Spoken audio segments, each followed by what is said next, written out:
पता है कि दुनिया में किसी जगह है जहाँ पर 100 सालों तक रात हुई ही नहीं है? तो इसको जानने के लिए वीडियो को एंड तक जरूर देखना। दिन के करीब से होकर गुजरने वाली शाम और उसके बाद होने वाली अंधेरी काली रात, यही हम सबकी रोज की जिंदगी है। और यही हम सबको सिखाया भी गया है कि 12 घंटे का दिन और 12 घंटे की रात। पर गाइस, हमारे प्लेनेट अर्थ पर कुछ प्लेसेस ऐसे भी है जहाँ पर कई दिनों तक रात होती ही नहीं है। यानी इन जगहों पर सन यानी सूरज डूबता ही नहीं है, इवन मिडनाइट 12 बजे भी नहीं। और ये कोई फेक न्यूज नहीं है या ऐसी हवा में नहीं बोल रहा, बल्कि ये साइंटिफिकली प्रूव्ड है। सो इस वीडियो में आप जानेंगे the countries where the sun never sets. Alaska. Alaska असल में एक ऐसा आइलैंड है जो अपनी खूबसूरती की वजह से पूरी दुनिया में जाना जाता है, जो अमेरिका के अंडर आता है। इसे अमेरिका ने रशिया से खरीद लिया था। पर क्या आपको पता है कि अलास्का के बैरो सिटी में मई से लेकर जुलाई तक सूरज डूबता ही नहीं है। और शायद उसे भी ये जगह इतनी पसंद आई कि वो करीब 90 दिनों तक यही रहता है। कनाडा। साल में काफी समय तक बर्फ से ढका रहने वाला ये देश ऐसे कंट्रीज में आता है जिसके बारे में आप ये वीडियो देख रहे हो। और गाइस, कनाडा के नुनाउट सिटी में भी लगभग 50 दिनों तक यहाँ पर रात ही नहीं होती, जिसकी वजह से यहाँ के सारे night club day and day club बन जाते हैं। लोग उस दिन का इंतजार करते हैं जब सनसेट हो जाए। हालांकि ये कुछ दिनों तक ही होता है, पर कनाडा में भी रात होती है। फाइनलैंड। हजारों लेक्स और कई सारे आइलैंड से बना हुआ ये देश अपनी खूबसूरती और नेचर की वजह से फेमस है। लोग यहाँ नेचर को करीब से देखने के लिए साल भर आते रहते हैं। लेकिन जब फाइनलैंड में समर सीजन आता है, वैसे ही यहाँ पर सूरज का डूबना बंद हो जाता है और सन की कड़कती धूप 3 महीने लगातार फाइनलैंड को रोशन करती रहती है। आइसलैंड। आइसलैंड भी उन देशों में आता है जहाँ बर्फ और ठंड हमेशा बने हुए होते हैं। लेकिन हैरान करने वाली बात यह है कि यहाँ पर भी मई से लेकर जुलाई तक सूरज डूबता ही नहीं है। पर उसके बावजूद भी आइसलैंड में ठंड होती ही है। नॉर्वे।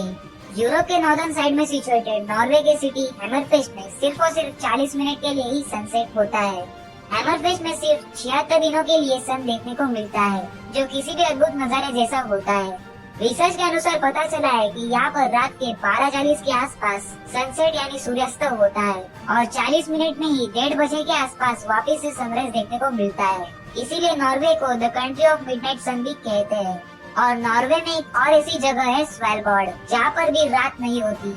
और ऐसे ही 3 और कंट्रीज है, रशिया, स्वीडन और ग्रीनलैंड। अब आप लोग ये सोचिए कि जब मून को आना था तो उसकी जगह सूरज निकल आया, तो आपको कैसा लगेगा? इसी की वजह से नॉर्वे अपनी एक अलग आइडेंटिटी बनाता है। और वही नॉर्वे में एक ऐसी जगह है जहाँ 100 सालों तक सनसेट हुआ ही नहीं है, सच में। और अगर आपको उस प्लेस के बारे में पता है तो मुझे कमेंट करके जरूर बताना। नॉर्वे के चारों ओर पहाड़ी पहाड़ है, इसीलिए ये होता है। पर अब साइंस और टेक्नोलॉजी इतनी आगे पहुंच गई है तो आर्टिफिशियल सन बनाना कौन सी इतनी खास बात है? और ऐसा हुआ भी। साइंटिस्ट ने ऐसा करके भी दिखाया, जो कि ग्लास पैनल से बना है और पहाड़ के उस जगह पर इंस्टॉल किया है कि वो चोटी पर गिरी सूरज के किरणों को पूरे एरिया में पहुंचा सके। और इसीलिए ये जगह अपने आप में ही अमेजिंग है। अब ये तो पता चल गया कि आखिर वो कौन से ऐसे कंट्रीज है जो महीनों तक रात नहीं देख पाते। पर मैं आपको बताऊंगा कि इसका साइंटिफिक रीजन क्या है, क्योंकि ये भी जानना जरूरी है। इसके पीछे सीधा सीधा ये कारण है कि हमारा प्लेनेट अर्थ अपने एक्सिस पर सीधा नहीं है, बल्कि 23.5 डिग्री टिल्टेड है, जिसकी वजह से पृथ्वी घूमने के साथ साथ 65.5 डिग्री का कोण बनाती है। और इसी की वजह से नॉर्थ पोल और साउथ पोल के पास आर्टिक सर्कल पर आने वाली इन सभी 8 कंट्रीज पर सन रेज या सूरज की रोशनी ईद पर लगातार पड़ती रहती है।